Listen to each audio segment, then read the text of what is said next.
Welcome to Carriage Plays Top 5 Fears and Dreams for E3 2018. Here we go. Nice going, Joe.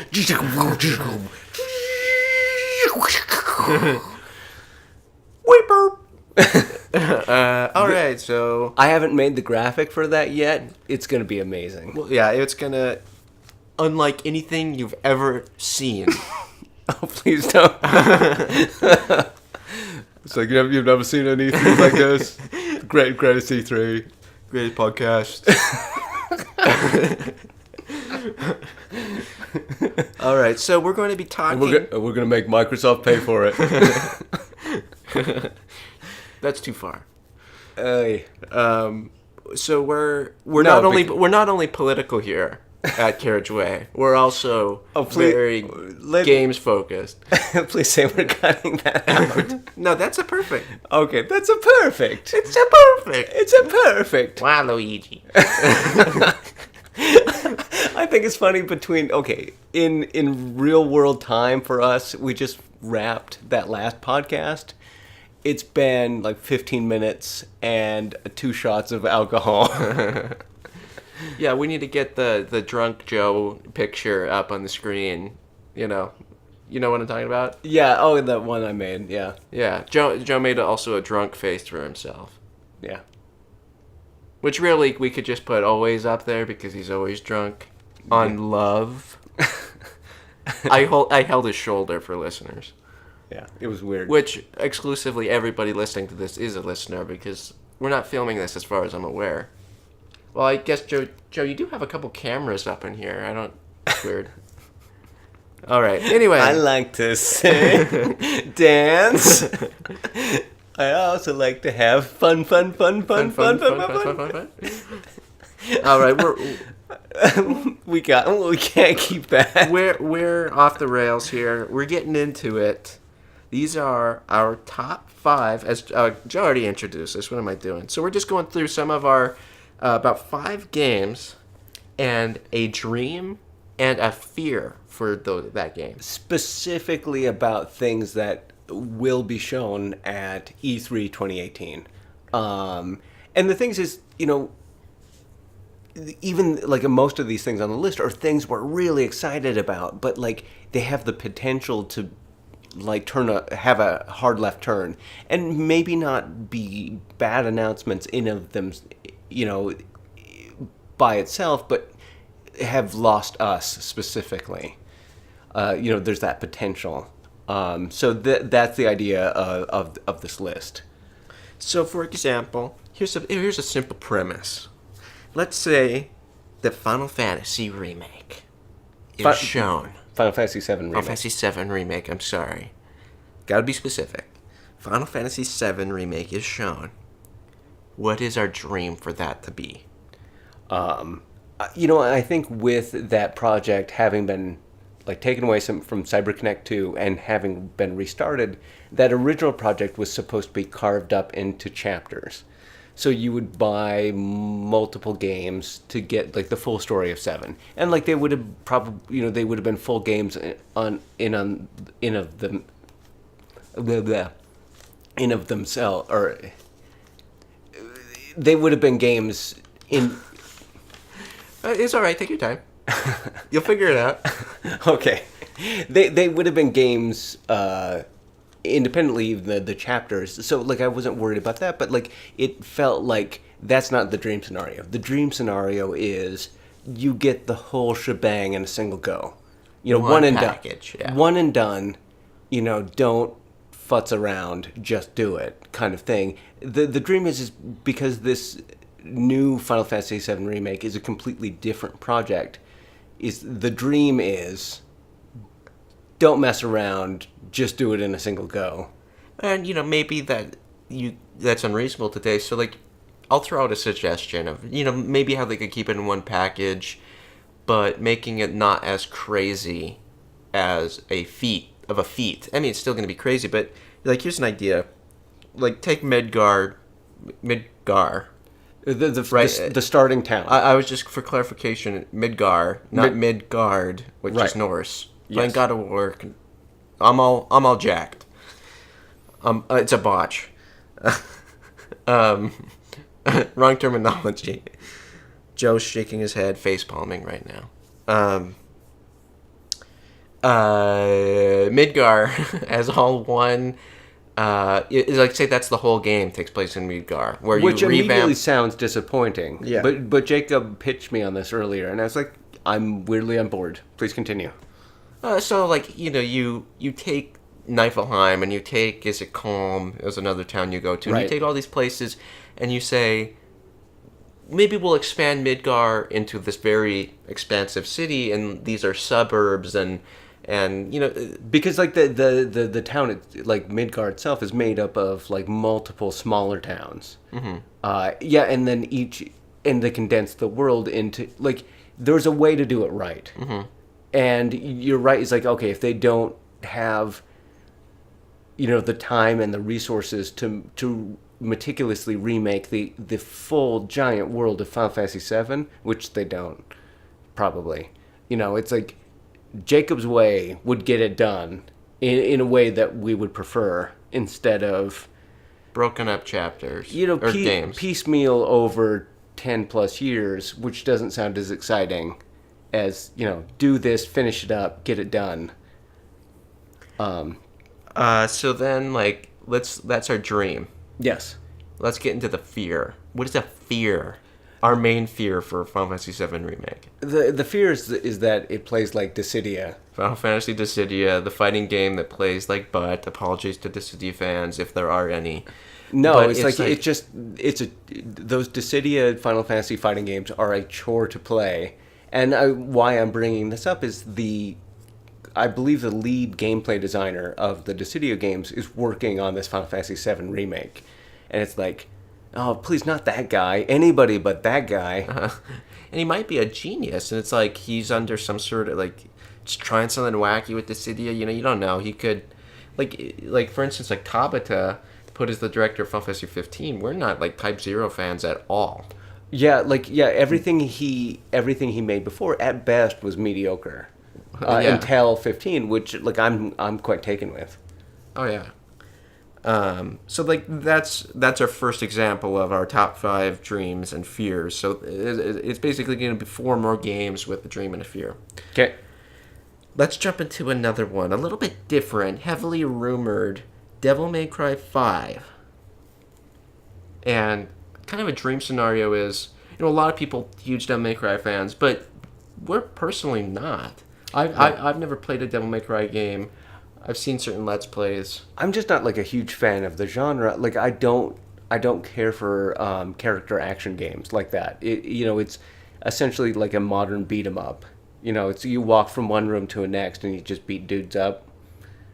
It's those character action games like those original God of War games, like Devil May Cry, like Bayonetta. Like there's nothing for me to attach to because there's no sense of place. You're just walking from room to room and beating up dudes, and it just gets old for me. Even if like it's supposed to be like really mechanically complex, it's lost me conceptually.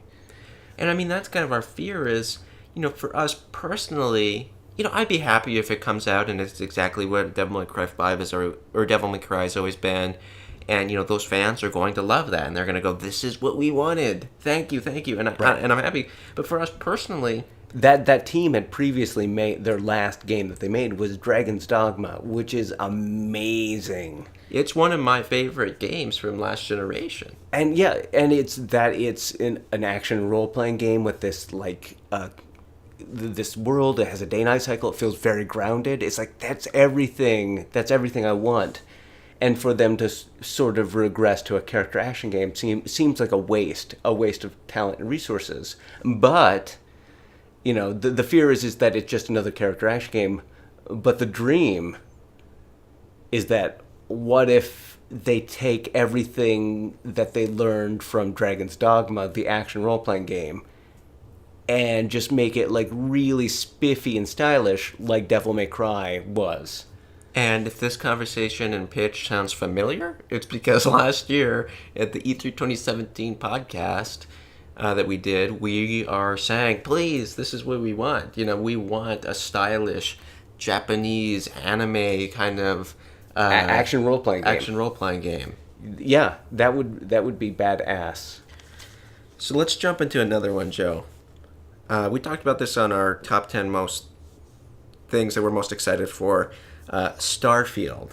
And now if you haven't checked out that video that we did, Starfield is the heavily rumored, borderline leaked Todd Howard, Bethesda Softworks next game, the guys who brought you Oblivion, Skyrim, Fallout 3, Fallout 4, and it's this space game. It's kind of in the milieu of potentially Mass Effect or No Man's Sky or these other things that nothing has been said, but like given the developer's pedigree, and it leads the imagination to think of these things. And the dream is that Starfield is Elder Scrolls 4 Oblivion, but in space. You're piloting a ship, you're going for planets, you're doing quests, you have guilds, you're building, you're existing in this world with Radiant AI, and every person has a name, and it's just...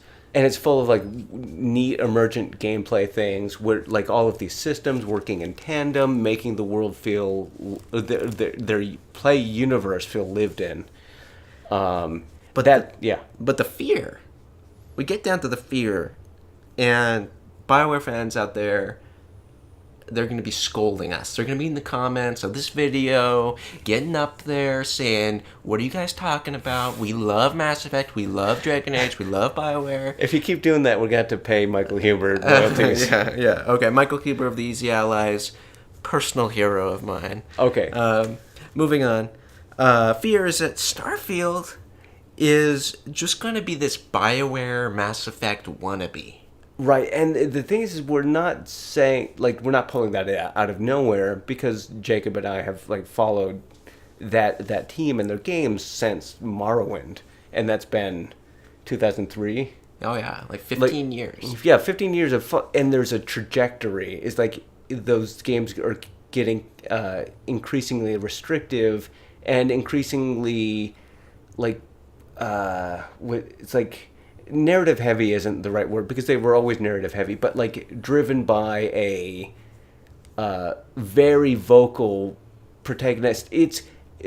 They're Bethesda, despite being so successful, it seems like they're chasing the formula of one of their competitors, BioWare. And like I like BioWare just fine, but like Bethesda does it better, and every new game that Bethesda releases is a little bit more like BioWare, and a little less special. The most clear jump to that is in Fallout 4, the protagonist being this sort of flat,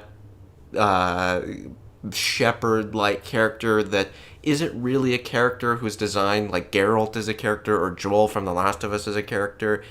And they're not a silent protagonist for you to really inhabit. They're kind of like vocal enough that there's this disconnect. They're not you, yet they're kind of supposed to be you. And you can't ignore them. It's the worst of both worlds. It's like with the silent protagonist, you can inhabit the role fully as yourself. Whereas if you have a spoken protagonist, like a protagonist that has thoughts and opinions to themselves, is like... it's done best with a character like Geralt from the Witcher series. Because there's enough room for you can RP as Geralt, you can roleplay as Geralt. It's hard to think of role-playing as Commander Shepard or Fallout 4 protagonists because they're so dry. They're not enough of a character with real concrete thoughts or feelings to roleplay as, yet they're not your own voice. They're kind of this... animatron that's kind of loosely saying what you kind of want to be saying in the situation.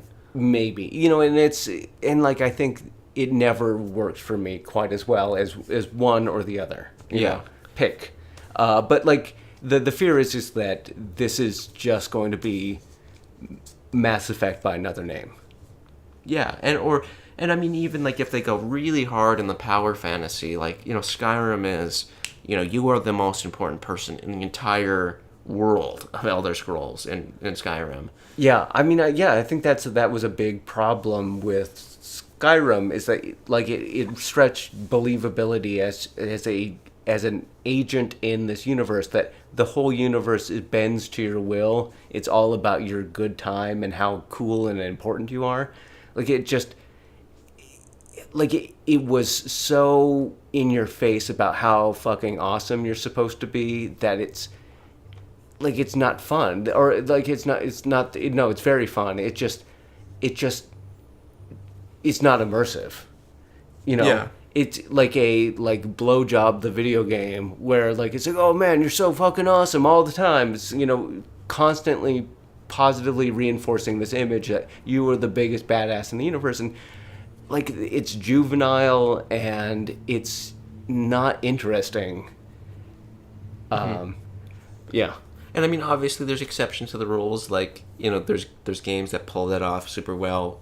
Skyrim, I don't think, is one of those. And it's a great game. We love it. But there's a lot of feelings that we have where, like concerns and fears for this next game. Is it just going to be a continuation of those kinds of power fantasies, really dry, flat protagonists in this boring space game now? I think more succinctly to say is that we want it to be Oblivion in space. We're afraid it'll be Fallout 4 in space. Yeah. We should have just written that on the sheet. That's what we wanted to say. Thank you for bearing with this. All right, so let's just move on. We talked about Starfield plenty. Shadows Die Twice.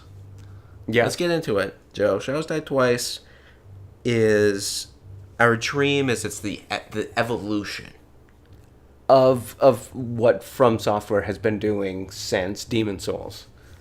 And for those who don't know, Shadows Die Twice, the next From Software game, teased last year, potentially will be here at E3 as Miyazaki, the president and director of the From Software games that people know and love. Yeah.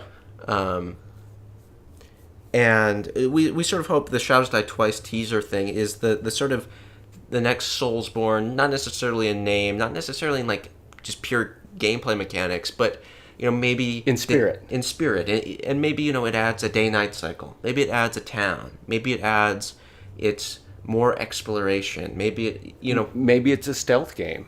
It taking the world building and the level design and like just how, and then thinking about what's the next evolution of that, of everything they've done. And I mean, of course, the fear is like always is this game not going to be for us? And it'll probably, no matter what it is, it'll be somebody's game. If it's a Kuon reboot, if it's even if it was something like Armored Core, I'm happy for those people who are excited for that. But for us personally, it is a fear that's like this series, Souls and Bloodborne, that we're very passionate about. Is this next game, like Miyazaki's next game, is that just not going to be something that we're interested in? Right. And it's hard to imagine, but I can, it's a scenario where, just like conceptually, like it's a scenario I just can't care about, and I don't know what that is, but the potential exists. It's like it's announced, it's shown completely, and it's like, that's somebody's thing, but it's not mine. And I because outside of those Soulsborne games, like what is From Software? And it was they were kind of a middling developer before then. If they try to do something out of that outside of Soulsborne, are they special outside of Soulsborne? Is the question. And special for us in particular, Right? Yeah. I never want to diss somebody in their the things that they love, because I know that there are people who love Armored Core out there and people Or who Kingsfield. love Kingsfield and love, the countless Eternal Ring. Yeah, there's somebody out there who loves Eternal Ring. I bet I bet there are some people. Yeah, and it's pretty obvious at this point. We're beating a dead horse. It's kind of a vague idea of like when we see it, we'll know. We'll be like, are we checked out? Right. Is this a tower defense game? I don't expect to be, but like I'm sort of prepping myself for the potential disappointment, as unlikely as it is. So let's get into our fifth and final set of dreams and fears for a game that probably won't even be at E3, kind of been rumored, whisperings about what it might be, and in this really bad way, enough teasing on my part, Final Fantasy 16. Right. So this is a game that it's already such a high number that whether it will be Final Fantasy 16 or Final Fantasy colon, Something. my butt, I don't know. Your butt colon. Yeah, my my butt colon is it. So who was it? There's a duck roll on Recetera, or was teasing this. It's like, oh well, I don't want to throw duck roll under the bus if it wasn't them, but It seemed like at first they were leaking something, but I think it was just speculation. So anyway, the fear is that Final Fantasy 16 is going to be a Destiny-like game. It's going to be this A co-op multiplayer microtransaction riddled, yeah, driven loot boxes, just freaking money grabbing. and there are people who love that kind of game. It's never going to be for me. I just like that would be so disappointing for a Final Fantasy 16 to be released after so many years, so much like potential for it to be something I will just never engage with. Like that would suck hard. But like there's reason to think that Square Enix would want to chase that money, especially with all the money they poured into that Final Fantasy 15 Comrades DLC, which was essentially just that. Mm-hmm. And they could have saw that as very lucrative, and this new game is built around all that bullcrap. Yeah, and I mean, it's like that is the biggest fear, and this is like we love Final Fantasy. Obviously not every Final Fantasy we're huge fans of. We're not MMO people. We don't let we haven't played 11 or 14.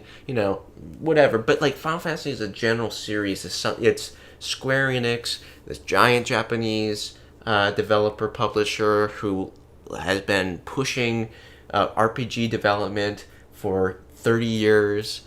And it's like this is our favorite genre. This is Japanese role playing games, and our dream is that Final Fantasy 16 is directed by Ito, who was the director of Hiroyuki Ito. Yeah, who was the director of Final Fantasy 9, co-director for Final Fantasy 6, and co-director for Final Fantasy 12, which are some of our favorite entries. Right, and he hasn't done anything in years and years and years and years, and he still works at the company. So the potential that like he has his own team there, and he's making this super mechanically competent, like super well put together, numbered Final Fantasy game. I mean that's something to be. Like that's like when I think about like all of those things that we're talking about E3 2018, and I get fired up. Yeah, and that's the stuff that like dreams are made of. Like those are the sorts of announcements that like stick with you for a lifetime. Mm-hmm. Like, and it's I can't think of anything else that would be more exciting For us personally. yeah. And I mean, but it could very easily go wrong. Like I remember what E3 was it when they unveiled E3 2009 when they unveiled Final Fantasy 14. Oh yeah. And it's like, oh wow, a new numbered Final Fantasy, so exciting. And then it was very or it became obvious quickly. It's like, oh, this is another MMO. Like, and it's that roller coaster ride of like like adrenaline rush, and then the crash before the trailer's even over. I'm like, and instead of being hyped, I'm pissed off. Mm-hmm. And like, people like 14. I mean, not right away, Oh yeah. but like, that was for somebody. It just wasn't for me. And like, I'm a selfish guy. Oh yeah. I want the these, most selfish guy I know. like, I want to be excited about the things I'm excited about. Yeah. Well, thank you very much for joining us on the second podcast of us sharing our E3 2018 excitement. It's coming up in early June, and we're very pumped. And so thank you very much. And Stay tuned for more of our E3 coverage. More E3 coverage, more podcasts, more learning about what we've been playing. We know you're curious. And see you soon. The secret of Onomichi is my balls! Yeah.